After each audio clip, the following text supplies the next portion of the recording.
अस्सलाम वालेकुम। एक अल्लाह वाली औरत ने जब ऊंट से निकाह किया तो सुहागरात पर क्या अजीब हुआ, यह सुनकर आप यकीन ना कर पाएंगे। तो चलिए सुनते हैं आज का हैरान कर देने वाला यह किस्सा जो आपने आज तक नहीं सुना होगा। बराए मेहरबानी उससे पहले हमारे चैनल को सब्सक्राइब जरूर कीजिएगा और साथ में बेल आइकन को दबा दीजिए। हमारी वीडियो पसंद आए जरूर किया करें। किसी गांव में एक अल्लाह वाले अपने बड़े से ऊंट को लिए चले आ रहे थे। ऊंट इतना लंबा चौड़ा था कि सभी मर्दों औरतें ऊंट की खूबसूरती को देखकर जहां खड़े थे वहीं खड़े रह गए। ऐसा ऊंट उन्होंने कभी ना देखा था। लेकिन हैरत की बात यह थी कि मर्दों से ज्यादा औरतें उस ऊंट को तवज्जो से देख रही थी, जैसे मानो वो कोई सल्तनत का नौजवान शहजादा हो जिसके हुस्न को सब औरतें निहार रही थी। अल्लाह वाले ने सबकी तरफ एक नजर दौड़ाई और सबकी तवज्जो अपने ऊंट की जानिब पाकर मुस्कुराते हुए आगे चले जा रहे थे। यह गांव इराक के पास ही मौजूद था, जहां इस्लाम की रोशनी अब तक नहीं फैली थी और इस्लाम की शमा रोशन करने का हुक्म उनको उनके उस्ताद से ही मिला था।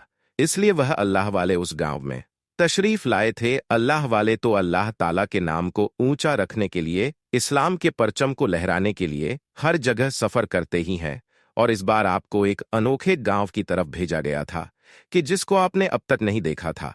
और यह सफर आपका कुछ अलग ही था। न जाने कितनी जगहों पर जाकर आपने इस्लाम के नाम को रोशन किया था, पर उस गांव में आकर आपको कुछ अलग सा अंदाजा हो रहा था। जैसे वो औरतें जो छुपकर ऊंट को देख रही थी, उनकी आंखों में मायूसी और उदासी बहुत गहरी थी, जैसे उनसे बहुत कुछ छीना जा रहा हो, जैसे उनके साथ ज्यादती की जा रही हो। पर ऊंट को देखकर आंखों में चमक भी आ रही थी। अल्लाह वाले सब कुछ महसूस कर सकते। अल्लाह अजवजल के हुक्म से अजीब बात यह भी थी कि वो औरतें सिर्फ ऊंट को निहार रही थी, कोई नहीं आ रहा था। अल्लाह वाले जब उनके घरों के पास पहुंचे तो उन्होंने झट से अपने दरवाजे बंद कर लिए। अल्लाह वाले उनकी हरकत को देखकर लबों से कुछ न कह सके। आपने अपने ऊंट को प्यार किया और कहा, जानता हूं कि तुमको भूख है, पर मेरी तरह तुम भी सब्र कर रहे हो। तुम कई महीनों से मेरे साथ इस सफर में हो, बिना कुछ उलझे चलते रहते हो। मैं तो फाके करता हूं, पर तुम भी इन फाकों और साथ देते हो। अब इस गांव में आकर यही दुआ है कि तुम्हारा पेट भर जाए और तुम्हें बहुत ही प्यार से खाना दिया जाए। आप उसके बेहद पास थे। फिर कहा, चलो पूछते हैं कौन खुशकिस्मत मेरे शहजादे ऊंट को रोटी देगा। आपने सबसे पहले घर पर नजर डाली और दरवाजे पर दस्तक दी। दरवाजा एक लड़की ने खोला, जिसकी कमर नूरे नजर, लिश्के कमर नूरे नजर। उसके चेहरे को कोई और देखता तो अपनी पल के झपका भूल जाता, पर अल्लाह वाले तो फिर नेक हस्ती होते हैं। आपने बहुत आराम से नजरें झुकाकर वहां मौजूद उस लड़की से कहा, बेटी खाने को एक रोटी मिलेगी। मेरा ऊंट भूखा है, तुमसे रोटी का सवाल ना करता, पर यह बेजुबान अब भूख बर्दाश्त नहीं कर पा रहा। तुम पर खुशियों की खूब बारिश हो क्या? तुम इस भूखे जानवर को खाना दोगी? आपकी बात को उस लड़की ने सुना नहीं, पर वो लड़की टो को ही देखे जा रही थी। अल्लाह वाले ने उसकी तवज्जो अपनी बात की तरफ दिलाई और फिर से पूछा, बेटी सुन रही हो? तो उस लड़की ने चौंक कर आपको देखा और कोई जवाब नहीं दिया। फिर दरवाजा बंद कर लिया। आपने उसके सुलूक का बुरा न माना और ऊंट से कहा, बेटा अल्लाह करीम की शान है, देखो रोटी कहां से मिलेगी। वो सर हिलाने लगा। आपने ऊंट को लिया और आगे आ गए कि जहां और भी घर बने हुए थे। आपने सोचा अपनी किस्मत आजमाई की जाए। अब आपने बारी बारी हर घर से पूछा, लेकिन किसी ने आपको एक भी रोटी नहीं दी, बल्कि कितने लोगों ने तो सख्ती से कहा, भी कहीं और जाकर मांगो, हम क्या तुमको रोटी खिलाने वाले लगते हैं।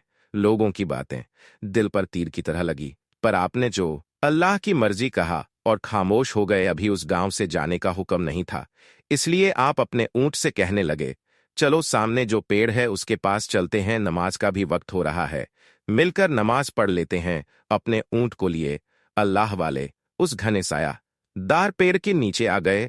फिर नमाज की नियत बांधकर बहुत देर तक कुराने पाक की तिलावत करते रहे। ऊंट भी आपकी देखा देख देखी उस तरह इबादत के लिए खड़ा था। क्या शान है मेरे मौला की। इंसान तो वह नाफरमान होता है कि उस पर अल्लाह ताला नेमतों की बौछार कर देता है, जिसके लिए क्या कुछ नहीं किया जाता। अल्लाह रब्बुल आलमीन की हमद सना करे या नहीं, मुसलमान हो या गैर मुस्लिम, सबको मेरा खालिक, मेरा मालिक, मेरा दाता, मेरा सबसे प्यार करने वाला अल्लाह खाना खिला। बंदा शुक्रगुजार हो या नहीं, फिर भी नेमतों की कमी नहीं होती। और यहां वह जानवर जो कि कई दिनों से भूखा प्यासा था, पर उसने उफ तक नहीं की और यह तक नहीं कहा, ए रब तूने मुझे खाना नहीं दिया, मैं तेरी इबादत क्यों करूं। बल्कि उल्टा वो तो मोहब्बत से अल्लाह वाले के साथ मिलकर नमाज इश्क पढ़ रहा था। रात सियाह हो चुकी थी, हरसू अंधेरा था। सब गांव वाले तो अपने घरों में सो रहे थे। उन्हें पता नहीं था कि बाहर अल्लाह के कितने बड़े बंदे, कितने बड़े बुजुर्ग अपने ऊंट के साथ दद कर रहे हैं। जब आप सजदे में गए तो वो ऊंट भी आपके साथ सजदे में चला गया। वाह सुभान अल्लाह बारक, अल्लाह बारक अल्लाह की। यहाँ दो सजदे करके इंसान बड़ा ही अकड़ कर फिरता है कि मैंने न जाने कितनी इबादत कर ली है, पर नमाज देखनी है तो इन बेजुबान की नमाज देखी जाए। नमाज देखनी है तो उन अल्लाह वालों की देखी जाए जो नमाज में सुकून ढूंढते हैं, जो अल्लाह जल्ला जलाल के जिक्र में सुकून हासिल करते हैं। बेशक अल्लाह पाक का जिक्र दिलों को सुकून देता है। अलाला नमाज पढ़ने के बाद आप आराम करते हुए तस्बीह पढ़ने लगे तो भी आपके साथ बैठा था जिस गांव में आप मौजूद थे, उन लोगों के अजीब रवैये। उनकी अमीरी थी यह कि उस गांव के लोग मालदार थे। आप एक दरवेश लिबास में थे, वह आपको एक भिखारी समझ रहे थे जो दर दर जाकर रोटी मांगता है कि अल्लाह के नाम पर कुछ दे दो। वो लोग आपको नीची और हिकारत भरी नजरों से देख रहे थे। उनकी नजर में आप एक फकीर थे, तो इसलिए ऐसा सुलूक किया गया। बात तो अल्लाह वाली की समझ में पहले ही आ गई थी, पर चुप का दामन आपने पकड़ रखा था। अल्लाह वाले तो इससे भी बुरा सुलूक बर्दाश्त करते हैं। अब आगे क्या होने वाला था, इसका तो अल्लाह ही मालिक था। आप इसके लिए भी तैयार थे। रात बीती, सुबह का उजाला फैला। अल्लाह वाले ने फजर की नमाज पढ़ी। कल तक जो खामोशी थी, गांव में आज सुबह से ही चहल पहल थी। खूब शोर शराबा भी हो रहा था। ऐसा लगता कि किसी की शादी है। सब बेच रहे थे, भाग दौड़ मची हुई थी कि उतने में 3 आदमी तेजी से आपके पास से गुजरे, लेकिन आपको घूरते हुए जाने लगे। आपने उन्हें रोककर पूछा, भाई यह शोर शराबा क्यों? क्या कोई तकरीब है जो गांव को सजाया जा रहा है? उन्होंने कहा, ए फकीर तुम क्यों यह सवाल पूछ रहे हो? आपने कहा, बस इसलिए कि कल तक ऐसा माहौल लगी है। क्या कोई बड़ा दिन है? उनका बिल्कुल दिल नहीं था आपकी बात का वो जवाब देते, लेकिन एक शख्स थोड़ा सीधा था। उसने कहा, आज ब्याह है, शादी है। यह कहकर वो आगे बढ़ गए। शादी है? आपने अपने ऊंट की तरफ देखा और कहा, अच्छा तो मेरे ऊंट, तुमको अब तो खाने को कुछ न कुछ मिल ही जाएगा। कब से भूखे हो, तुम्हारी फिक्र हो रही थी, पर दुआ की थी कि अल्लाह पाक कोई रास्ता निकालेगा। अल्लाह ताला से दुआ मांगो तो वो कबूल करता है। तभी हम इस गांव में चले आए कि हमारा ऊंट कुछ खा पी लेगा। अब देखते हैं शादी किसकी है, लड़की या लड़के की। आप उसे ऐसे बातें कर रहे थे जैसे वो सब समझ रहा हो। वो भी अदब से सर झुकाए बैठा था। उसके बाद आपने कहा कि मैं अपना खास वजीफा पढ़ लूं, तुम भी आराम कर लो। यह कहकर आंख बंद कर ली। वो ऊठ यह तक जानता था कि इस जिक्र के बीच आप ना किसी से कोई बात करते हैं, ना किसी की बात सुनते हैं। जब उसने देखा कि आप आंख बंद किए अल्लाह की याद में लगे हैं, तो वह उठा और गांव में घूमने लगा। गांव के हर घर के सामने से वह गुजर रहा था। चलने का अनशहाना था। कुछ तो बात थी। उस ऊंट में सब लोग अपने कामों में थे। यहां वहां वह घूमते घूमते अचानक उसी घर के सामने खड़ा हो गया जहां से अल्लाह वाले ने सबसे पहले रोटी मांगी थी, जहां पर वही नौजवान खूबसूरत लड़की रहती थी।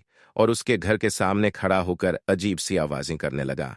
उस सुनकर वह लड़की बाहर निकली और उठ के आसपास देखने लगी कि उसके साथ वो बुजुर्ग है या नहीं। वो इतना तो लंबा चौड़ा था कि उसके साथ वाला छुप जाता। उसने इधर उधर नजर डाली, पर वह ऊंट अकेला खड़ा था। कल तक जो उसको देखकर भी उसके पास नहीं आई थी, मुस्कुराई तक नहीं थी और रोटी मांगने पर अपने घर में चली गई थी, अब वह उस ऊंट को देखकर मुस्कुराने लगी। उसकी आंखों में एक उम्मीद की किरण चमकी। वह उसके दरवाजे पर ही खड़ा था, कहीं नहीं जा रहा था।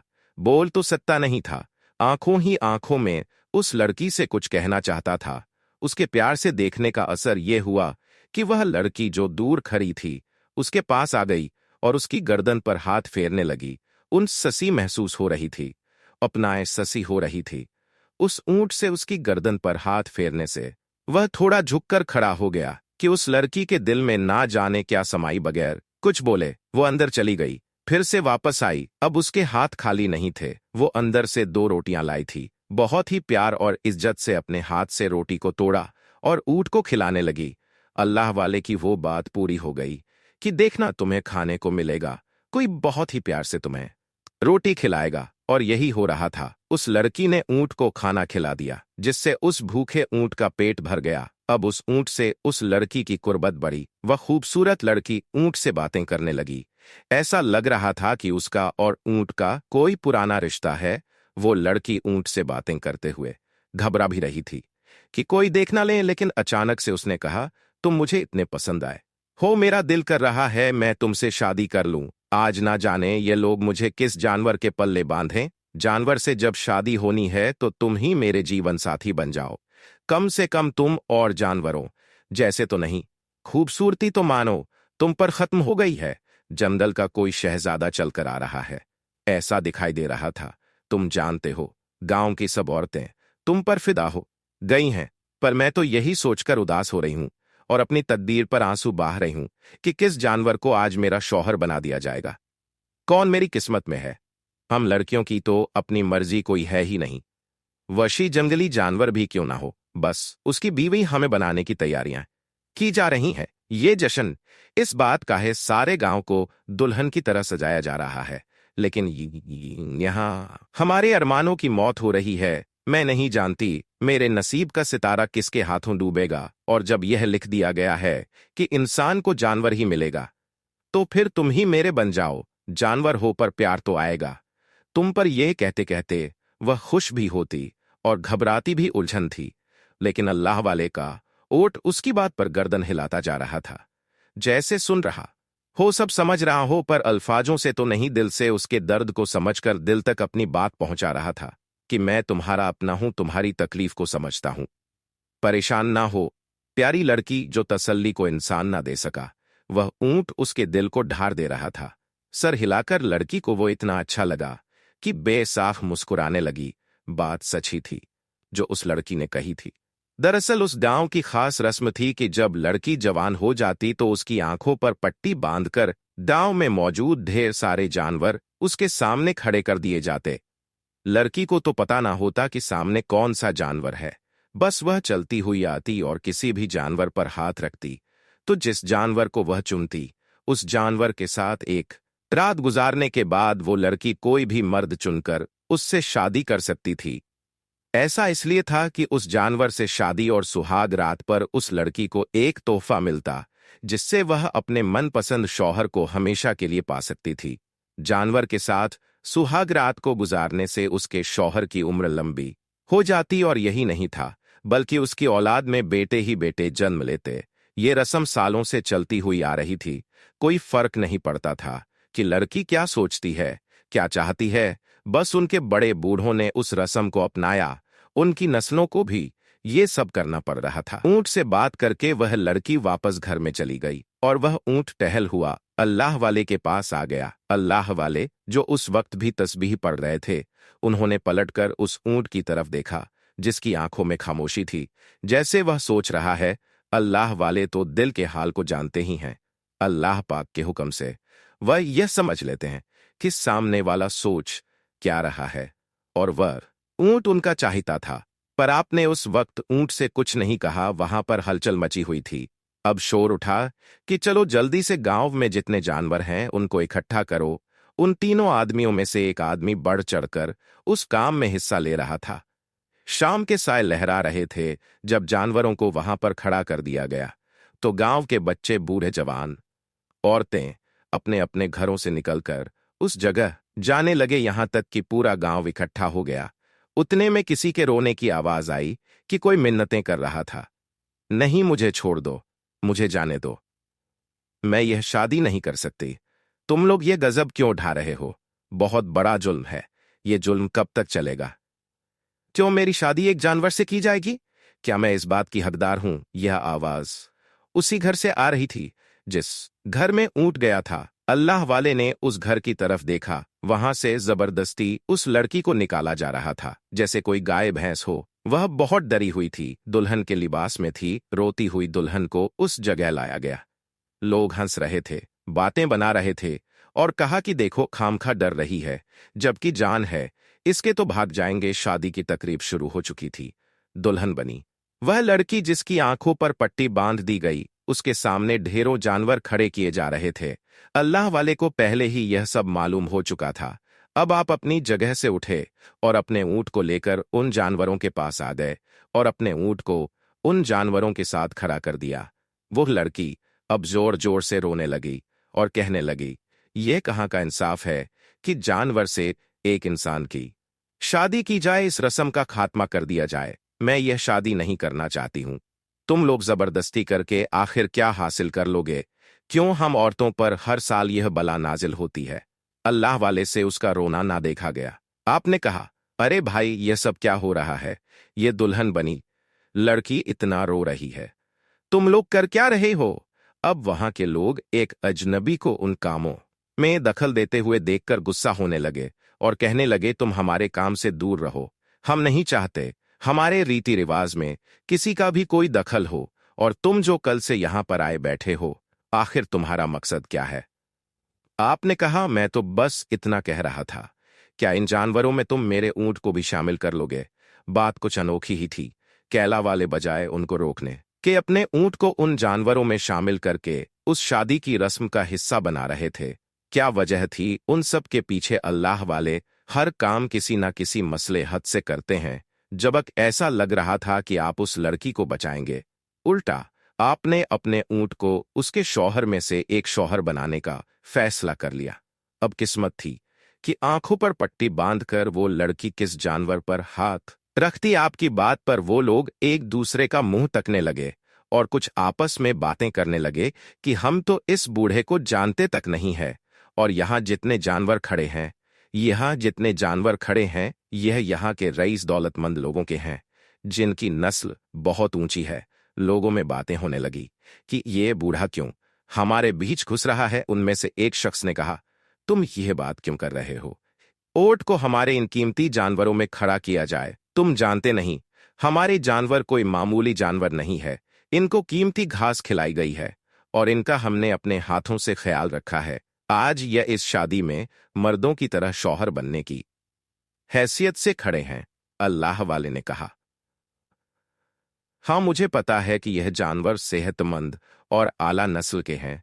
उनमें से एक शख्स ने कहा, बात तो ठीक है, हमारे इन जानवरों में एक भी ऊंट नहीं है और यह तो बहुत शानदार और कमाल का ऊंट है। इस जैसा ऊंट तो हमने अब तक देखा भी नहीं। यह बहुत अलग है। क्या पता इसको चुनने से हमारे पास ताकतवर मर्द पैदा हो। यह सब सोचकर उन्होंने कहा, मान लिया कि तुम्हारा ऊंट भी हमारे जानवरों में खड़ा होगा, लेकिन सिर्फ तुम्हारा ऊंट जिसको इजाजत दी जा रही है, पर तुम दूर ही रहो हमारे काम से। अब तुम कोई सवाल नहीं करोगे। अल्लाह वाले बोले, सही है, जैसी तुम लोगों की ख्वाहिश। ऊंट भी उन जानवरों के साथ खड़ा हो गया। सजी सा लाल जोड़े में वो लड़की मोटे मोटे आंसू बहा रही थी। उसकी आंखों पर पट्टी तो बंधी हुई थी। गांव के सरदार ने इशारा किया और उसे छोड़ दिया गया।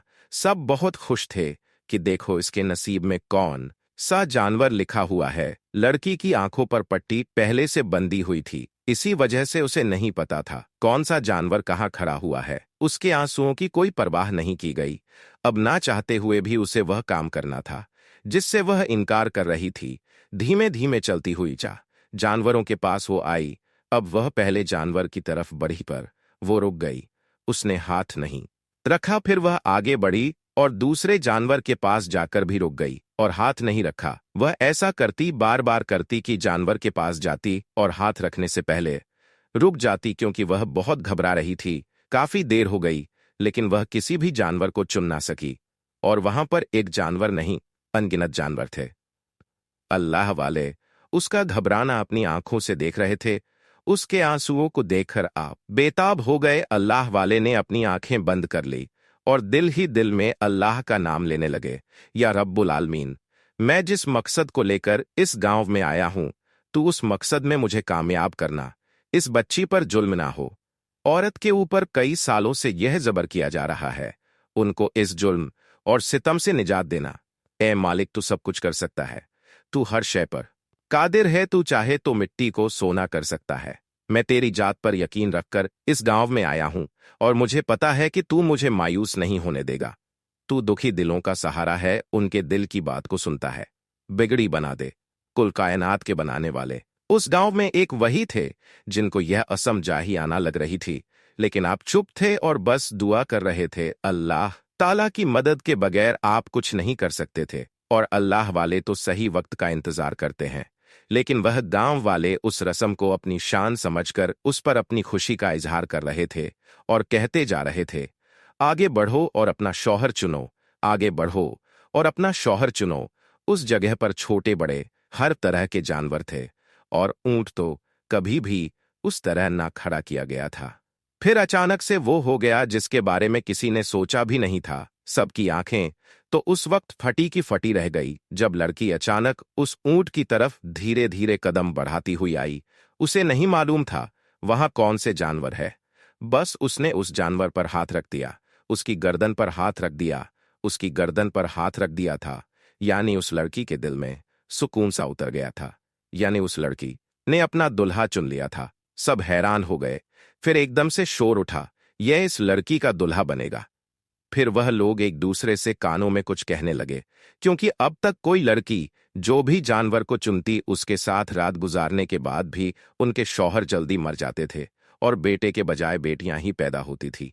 इसलिए उस गांव में हजारों लड़कियां मौजूद थी लड़की के ऊंट को चुनने के बाद। सभी हैरान थे और सोच भी रहे थे कि इस क्या होगा, क्या इस ऊंट के जरिए बेटे पैदा होंगे या नहीं। खैर, अब तो ऊंट चुना जा चुका था और फिर वही हुआ जो बड़े बड़ों ने हमेशा किया था। लड़की के चुने गए जानवर यानी ऊंट की शादी उस लड़की से करा दी गई और दोनों को एक कमरे में भेज दिया गया।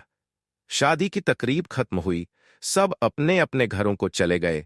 इधर अल्लाह वाले खामोशी से दरख्त के नीचे आकर बैठकर इबादत में लग गए। लड़के की आंखों से पट्टी खोल दी गई थी, वो ऊंट को देख रही थी और बहुत खुश थी। वो उसका शौहर था। बड़ी अजीब बात थी। वह कहने लगी, आज से आप मेरे शौहर हैं, मैं आपके लिए क्या करूं बताइए। और इतना कहकर वह हंसने लगी, क्योंकि वह जानवर है और वह शौहर नहीं बन सकता। वह मजबूर थी। उसने ऊंट के सर पर हाथ फेरा तो उसकी आंखों में वह देखने लगा। उसकी आंखों में कुछ अलग सी कशिश थी। अब लड़की हंस नहीं रही थी, बल्कि उसकी आंखों में हसरत थी कि जिसे वो पाना चाहती थी। उसे पा तो लिया कि गांव के जानवरों में सबसे हसीन जानवर उसके साथ था, पर वह इंसान तो नहीं था। एक इंसान एक जानवर में जमीन और आसमान का फर्क होता है। फिर उसने कहा, मैं दिल की बात कहूं, काश तुम एक इंसान होते जो मेरे शौहर बनते और मुझे इस तरह प्यार से देखते तो कितना मैं खुश होती। उसने कहकर रुख मोड़ लिया कि मैं भी कैसी कैसी ख्वाहिश करती हूं। ऐसा कैसे हो सकता है एक जानवर एक इंसान बन जाए? यह कैसी अनोखी सुहाग रात है जब मैं एक जानवर के साथ हूं। यह कैसा मिलन है जो मैंने तुम्हें कहा मेरे शौहर बन जाओ। मैं तो खुशनसीब हूं कि मेरी किस्मत में तुम आए हो, पर तुम हो तो एक जानवर ही ना। मैं खुश हूं कि मैंने तुम पर अपना हाथ रखा, पर फिर भी दिल तो यह चाहता है ना कि तुम एक इंसान होते। वो उससे अपने दिल की बातें करने लगी और वह भी उसे ऐसे सुन रहा था जैसे उसका साथ दे रहा हो। उसने कहा, तुम जानते हो हर साल यह दिन आता है और इस दिन हमारी लड़कियों की शादी हर तरह के जानवरों से की जाती है। तुमने खुद देखा और उनके बीच मेरी शादी तुमसे हुई। लेकिन यह सच्चाई है कि हमसे पहले कितनी लड़कियों ने कुर्बानी दी है और उनमें से कई तो जिंदा भी नहीं बच सकी। क्या मैं भी जिंदा रहूंगी या नहीं? क्या तुम्हारे साथ यह रात सुहाग रात गुजारने के बाद मैं अपने शौहर के काबिल रहूंगी या नहीं? वो मर्द जो मुझे चाहिए, उसको हमेशा जिंदगी देने के लिए, उसकी लंबी उम्र के लिए हम सब लड़कियों को एक कड़वा घूंट पीना पड़ता है। वाकई तुम बहुत अच्छे लगे थे, क्योंकि तुम्हें बड़ा खूबसूरत बनाया गया है। लेकिन तुम्हारी खूबसूरती मेरे किस काम की? एक जानवर से एक इंसान का भला क्या रिश्ता हो सकता है? मेरा दिल तुम पर आया, तुम्हारे इस डेल डोल जी सामत और तुम्हारी रंगत को देखकर। पर एक जानवर मालिक का पालतू तो बन सकता है, उसकी खिदमत तो कर सकता है, उसके कामों में उसकी मदद कर सकता है, उसका दिल बहला सकता है। लेकिन शौहर शौहर कैसे बन सकता है? शौहर का मतलब तो यही होता है कि वो जो बीवी की हिफाजत करे, वो जो उसके साथ जब चले तो वह औरत फखर महसूस करे, जो उसकी तरह एक इंसान हो, बोलने वाला हो, उसे अपने दिल की बात कहने वाला हो। मैंने अपनी शादी को लेकर ना जाने क्या क्या ख्वाब देखे थे। मेरे गांव की कमजोर बहनें जो कि कभी उन जानवरों से ब्याह दी गई थी, उनकी जो दर्दनाक मौत हुई, और वो जो जिंदा बची भी, तो वह इस लायक ना रही कि बाद में किसी शौहर की लंबी जिंदगी के लिए उससे शादी करें या उसके बच्चे पैदा करें। अगर ऐसा हो भी जाता तो वो लड़की खुद खत्म हो जाती। अपने शौहर को लंबी जिंदगी देने के लिए ना जाने कितनी लड़कियों ने मौत को गले लगाया है, और इन सब के दर्द को अपने दिल में लिए हुए मैं कितनी दुआएं मांगती थी कि कोई हो जो हम सब लड़कियों को बचाए। तुम्हें पहली बार देखा था, दिल में यही ख्याल आया था कि इन वहशी जानवरों में से एक अच्छा और प्यारा जानवर मेरा शौहर बन जाए। पर फिर भी यह कोई सही रस्म तो नहीं है। मैंने कभी इस रस्म को नहीं माना। मैं कमजोर औरत हूं, मैं किससे लड़ सकती थी। तुम्हारा मेरा मिलन आज की रात होगा, बस यही सोचकर अब मैं तुम्हारे साथ हूं, पर तुम तो सिर्फ सुन सकते हो, बोल भी नहीं सकते। तुम्हारी आंखों में कुछ है जो मुझे तुम्हारी ओर खींच रहा है, पर कैसे कहोगे कि तुम भी वही सोचते हो जो मैं सोचती हूं? कैसे कहोगे कि तुम मेरे साथ हो? कैसे मेरे दिल को तसल्ली दोगे? अचानक उसे आवाज आई, हाँ मैं तुम्हारे साथ हूं। वो चौंकी। उसने जब गौर से सुना तो वहां कोई भी इंसान नहीं था, क्योंकि यह बोली तो इंसान की थी, और एक जानवर कैसे बोल सकता था? उसको लगा यह उसका वहम है कि उसे अपने शौहर की आवाज आ रही है। उसने अपने जहन को झटका कि मैं भी कैसी कैसी बातें कह रही हूं, पर उसे धीमी सी आवाज आई, यह मैं बोल रहा हूं। क्या तुम यकीन करोगी कि मैं तुम्हारा शौहर तुमसे बात कर रहा है? उसने देखा तो वो ओठ उसके बहुत पास था। पहले तो वो डर कर पीछे हटी। उसने कहा, क्या ये तुम्हारी आवाज है? वो बोला, हाँ ये मेरी आवाज है। क्या तुम सुन रही हो कि मैं बोल रहा हूं? वो थोड़ा सा संभली, फिर उसने कहा, एक जानवर कैसे बोल सकता है? ये नामुमकिन है। ऊंट ने कहा, हर चीज मुमकिन है। अगर तुम यकीन करोगी तो मैं तुम्हें सब बताने को तैयार हूं। उसने कहा, कौन सी बात बताने को तैयार हो? पहले यकीन करोगी, इस बात की गवाही दो। हाँ हाँ मैं मानूंगी, तुम जो कहोगे मैं मानूंगी।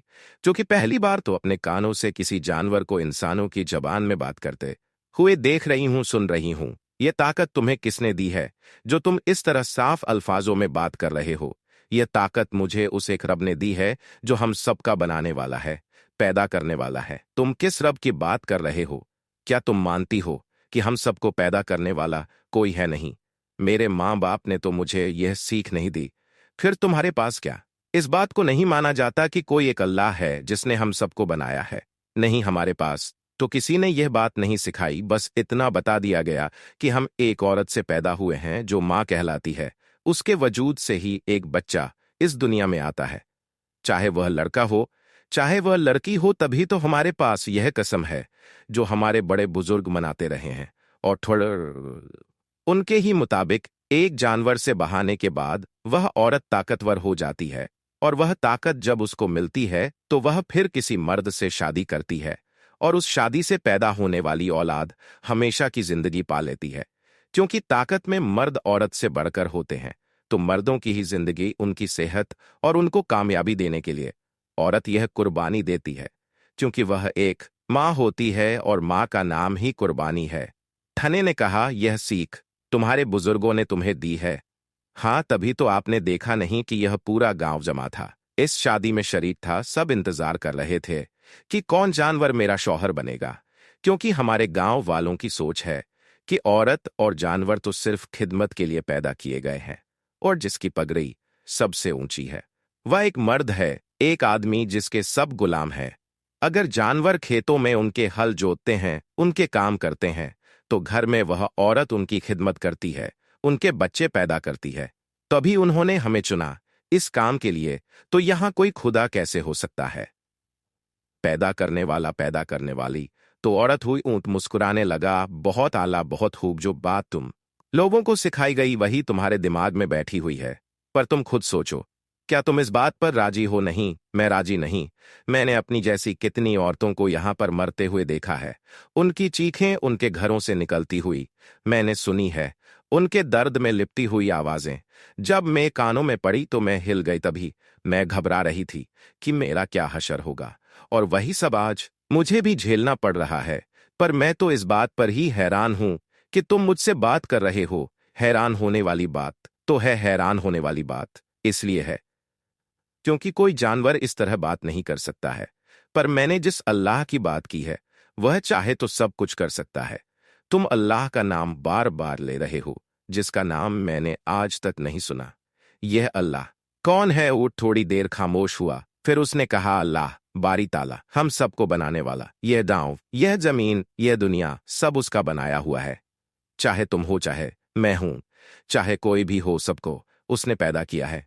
मैं तुमको अल्लाह पाक की क्या शान बताऊं कि वह बहुत करीम है। देखो, मेरे उस्ताद जी ने दुआ की कि तुम मुझे चुनो, यही उनकी दुआ है जो अल्लाह पाक ने कबूल की। और उन्होंने यह दुआ क्यों की कि तुम मेरे शौहर बनो, जबकि वह जानते हैं कि यह रस्म एक जाहियाना और गलत रस्म है। तो तुम्हारे उस्ताद जी क्या इस बात के हक में है एक जानवर से एक लड़की की शादी हो? मेरे उस्ताद ने इसी वजह से मेरी शादी तुमसे करवाने की दुआ की और उनकी दुआ सुनी भी गई, क्योंकि इसमें अल्लाह ताला की हिकमत है, अल्लाह ताला की शान है और ये अल्लाह के नेक बंदे अल्लाह ताला को बखूबी जानते हैं। लड़की ने कहा, मुझे जानना है अल्लाह की क्या शान है। अभी वह यह कह रही थी कि दरवाजे पर दस्तक हुई। ऊंट ने कहा, दरवाजा खोलो। लड़की ने डरते हुए दरवाजा खोला। ना जाने कौन होगा, लेकिन वह अल्लाह वाले मुस्कुराता चेहरा लिए मौजूद थे। अल्लाह वाले ने कहा, बेटी अंदर आ सकता हूं? लड़की बोली, जी बाबा अंदर आइए। अल्लाह वाले ने कहा, बेटी तुम पूछ रही थी अल्लाह की शान, उसकी कुदरत, तो मैं तुमको उसकी कुदरत का एक और जलवा दिखाता हूं। अभी लड़की ना समझने वाली हालत में थी कि अल्लाह वाले ने दुआ की और कुछ देर बाद देखते ही देखते वो ऊंट एक लंबे चौड़े हसीन शहजादे जैसे नौजवान में बदल गया। उसकी सूरत इतनी प्यारी थी कि लड़की तो कितनी देर तक उसे देखती रही। उस लड़की की आंखें फटी की फटी रह गई थी। अल्लाह वाले ने कहा, बेटी अल्लाह ताला की कुदरत देखो, कैसे कैसे करिश्मे वो दिखाता है। तुमने ही कहा था ना कि तुम इतने प्यारे हो, इतने जानवरों में से किसी एक को मुझे अपना शौहर बनाना पड़ेगा। उससे अच्छा है कि तुम मेरे शौहर बन जाओ। अल्लाह ने तुम्हारी दुआ को सुना, यह तुम्हारा शौहर बन गया। क्या तुम्हें इसमें किसी इंसान का हाथ नजर आता है? तुम्हारी आंखों पर तो पट्टी बंदी हुई थी। वो लोग जो वहां पर खड़े थे, उनके दिल और दिमाग पर पट्टी बंदी है, वह नहीं देखते। जो कि देखने की एक इंसान को समझ दी गई है, शऊर दिया गया है। लेकिन जो अल्लाह को जानते हैं वह इस बात को मानते हैं कि वह अल्लाह ही है। जैसे कारनामे करता है वह ऐसे मोजद दिखाता है। यह ऊंट किसके हुक्म पर बोल रहा है? उस अल्लाह अजज वजल के। यह कोई जादुई करिश्मा नहीं है, यह अल्लाह ताला का मोजा है। और मजज वो अमल है जिस पर इंसानी अकल हैरान हो जाए। हमारे दीन इस्लाम में औरत को बहुत इज्जत दी गई है। औरत किसी जानवर की तरह नहीं है, बल्कि वह घर की मलिका और रानी होती है। उसको मर्द को सुकून देने के लिए पैदा किया गया है और उसको इज्जत दी है। हमारे नबी सलातो वस्सलाम ने, हमारे नबी अल्लाह के आखिरी रसूल हैं। उनके जरिए ही सही इल्म, सही बात से गुलाम हैं और इस काम में लगे हुए हैं कि देखें कहीं किसी पर कोई जुल्म तोत नहीं हो रहा, कहीं कोई जुल्म की चक्की में पिस तो नहीं रहा, कहीं किसी के साथ जानवरों से बदतर सुलूक तो नहीं हो रहा। तुम्हारे इस गांव में औरत के साथ इतनी बड़ी ज्यादती की जा रही थी और यह बात अल्लाह को पसंद नहीं। हमने दुआ की, औरत को निज़न दे, मौला औरत को वह मान दे जिसकी वह हकदार है। एक माँ का दर्जा सबसे ऊंचा है, लेकिन माँ खुदा नहीं है। खुदा तो एक है जो पाक है हर कमी से, हर ऐब से। और मैं जिस अल्लाह को मानता हूं ना, वो किसी का बाप है, ना ही वह किसी का बेटा है। उसने औरत को भी बनाया है, उसने मर्द को भी बनाया है। उसने कमजोर जान से कमजोर जान यानी औरत और कभी एक मर्द को पैदा किया। अल्लाह वाले की बात उस लड़की के दिल में घर कर गई। वो तो पहले ही उनकी बातों में डूबकर अपने आप को मजबूत महसूस कर रही थी। लड़की रोते हुए बोली, बाबा मैं ये सब अपनी आंखों से देख रही हूं, यकीन नहीं आ रहा। आप मुझे अपना जैसा बना दें। मुझे भी अल्लाह को मानना है, क्योंकि जिस मजहब में औरत को इतनी इज्जत दी जाती है उस मजहब में मैं दाखिल होना चाहूंगी। मैं चाहूंगी कि आप भी जिस तरह अल्लाह को मानते हैं मैं भी अल्लाह को मानूं। अल्लाह वाले ने उसको कलमा ए तैयबा, पहला कलमा पढ़ा दिया और कहा, यह मेरा प्यारा शागिर्द है, क्या तुम इसके निकाह में आना चाहोगी, इससे शादी करना चाहोगी? निकाह हमारे यहाँ शादी होती है, इसके लिए 2 गवाहों की जरूरत पड़ती है। और उसने कहा, मेरे गांव वाले तो इस शादी पर राजी नहीं होंगे। आपने कहा, बेफिक्र रहो, रब एक ऊंट को जुबान दे सकता है, इस जानवर को इंसान बना सकता है, क्या वह हमारे लिए गवाह नहीं भेज सकता? उतने में वहां पर 2 आदमी आए और उनकी मौजूदगी में अल्लाह वाले ने उस लड़की का निकाह अपने शागिर्द से पढ़वा दिया। फिर वहां से चले गए। अब वह मोहब्बत से अपने शौहर को देख रही थी। उसका शौहर उससे कहने लगा, अल्लाह ताला ने निकाह को बहुत खूबसूरत बनाया है। जब निकाह होता है ना, तो फरिश्ते मियाँ बीवी पर अपने पर बिछा देते हैं। आओ तुम मेरे साथ अल्लाह की इबादत करो, मैं तुम्हें वजू करने का तरीका सिखाता हूं। अपने शौहर के हुक्म पर उस लड़की ने उसके साथ मिलकर वजू किया और रात भर दोनों मियाँ बीवी अल्लाह की इबादत करते रहे। क्या खूबसूरत बंधन था, जिसमें एक लड़की पर कोई जुल्म नहीं किया गया, बल्कि एक प्यारा शौहर उसे अता किया गया, जिसके लहजे में नरमी थी, जिसके बोलने में एक ऐसी बात थी कि लड़की तो पूरी रात खोई रही कि वह कितने मजबूत हाथों में आ गई है। क्या खूबसूरत सुहाग रात है, उसको कितना बेहतरीन जीवन साथी दिया गया है। इस्लाम में इतने खूबसूरत मर्द जवान होते हैं।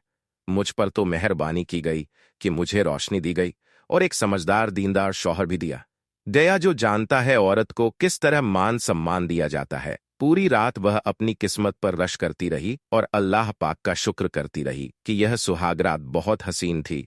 उसने कभी सोचा नहीं था कि वो मुसलमान होकर अपने शौहर के साथ, यानी कि इंसान के साथ, सुहाग रात मनाएगी। सारा डर, सारी घबराहट खत्म हो गई।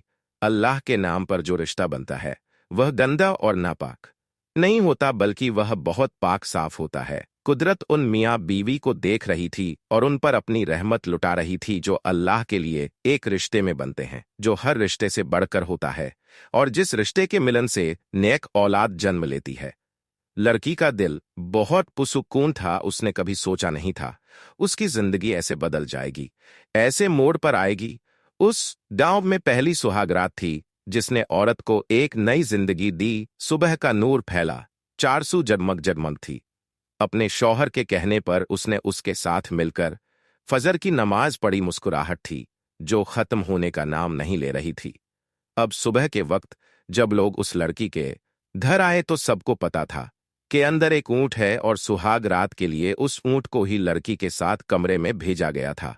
पर वहां तो एक खूबसूरत नौजवान था जिसको उन लोगों ने आज तक देखा भी नहीं था। वो उसके कमरे से निकल रहा था। दोनों शौहर और बीवी को देखकर वह लोग बड़े ही परेशान भी थे और आंखों में गुस्सा भी भर गया था। उन्होंने सवाल किया, कहाँ है ऊंट? लड़की ने रात का पूरा माजरा बता दिया। गांव के लोग गुस्से से भड़क गए और अल्लाह वाले के पास पहुंचे। कहा कि तुमने हमारे रीति रिवाजों में दखल दिया है। क्यों? अल्लाह वाले ने कहा, यह ऐसा अजीब रिवाज है कि लड़की की शादी जानवर से कर दी जाए ताकि मर्द न मरे। मौत जिंदगी अल्लाह के हाथ में है, तुम्हारे हमारे नहीं। और तुम्हारी लड़कियों का तमाशा तुमने बना रखा है। मैं जिसकी इबादत करता हूं उसको अल्लाह कहते हैं। वह सबसे बड़ा है, वह एक है तुम्हें मुझे बनाने वाला। अभी वक्त है, तौबा करो। जो कुछ लड़की ने तुम्हें बताया है सब कुछ बिल्कुल सही है। इसने झूठ नहीं बोला। यह मेरा शागिर्द है, जोब इसका शौहर है। हम कोई भिखारी नहीं, हम इस्लाम के राही हैं। यहां तुम सबको इस्लाम की दावत देने आए हैं। उन सब ने कहा, तुम्हारे दिन में ऐसा क्या है जो तुम उसकी प्रचार कर रहे हो? आपने कहा, सुकून, मोहब्बत, दिल की पाकी, दिल की साफी, सबसे बढ़कर औरत को वो मकाम देना जिसके लिए उसे बनाया गया है, जो घर की रानी है, नौकरानी नहीं। औरत को जो हैसियत, अदब, एहतराम हमारे मजहब में दिया गया है वो किसी और जगह नहीं। मर्द खुद को बादशाह समझकर औरत पर राज करते हैं, पैर की जूती नहीं। औरत दिल के पास रखने वाली है और तुम सब जानवर और औरत का मिलाप करवा रहे थे। देख तो लिया नसीबा कैसे चमका। इस लड़की का कबूल कर लो। ये सब सिर्फ एक ताकतवर जात ही करवा सकती है, जो तुम और मुझ जैसा नहीं। वो एक अल्लाह है। सरदार बोला, तो ठीक है, हम ईमान जरूर लाएंगे, लेकिन पहले तुम हमको भी अल्लाह की कुदरत का करिश्मा दिखाओ। अल्लाह वाले ने अपने शागिर्द को बुलाया और दुआ करना शुरू की। देखते ही वह शागिर्द दोबारा ऊंट बन गया। सब दंग थे, आंखों को मसल रहे थे। क्या यह सच है? आपने दुआ के लिए हाथ बुलंद रखे कि फिर वह ऊंट से उसी नौजवान की शक्ल में आ गया। यह सब देखकर वह हैरान हो गए और आपके कदमों में गिरकर कहने लगे कि हमें माफ कर दें और हमको भी अच्छा बना दें। हम कभी ऐसा काम नहीं करेंगे, हम भी सीधे रास्ते पर चलेंगे। औरत की शादी अब जानवर से नहीं की जाएगी। अल्लाह वाले ने उन सबको कलमा पढ़ा दिया और मुसलमान कर दिया।